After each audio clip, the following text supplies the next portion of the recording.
नाज़रीन कंदकोट में ताज़ातरीन अयाम ख़बर है जो असां शेयर कयूं पिया। कंदकोट के मलीर वारे इलाइक़े सी सेक्शन थाने की हद में बिन मोटरसाइकिल सवार हथियारबंदन कोटियावासी 6 साला ॿारड़े अयाज़ खान पठान के ज़ोरी खंबे मुबैना अगवा करे फरार थी विया।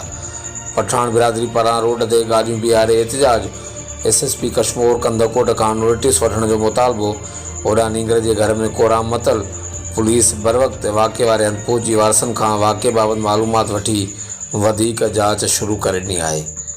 नाज़रीन कंदकोट में आम ख़बर है जेका असां शेयर कयूं पिया। कंदकोट के मलीर वारे इलाइक़े सी सेक्शन थाने की हद में 2 मोटरसाइकिल नामालूम हथियारबंद कोटियावासी 6 साला ॿारड़े अयाज़ खान पठान के ज़ोरी खंबे मुबैना अगवा करे फरार थी विया।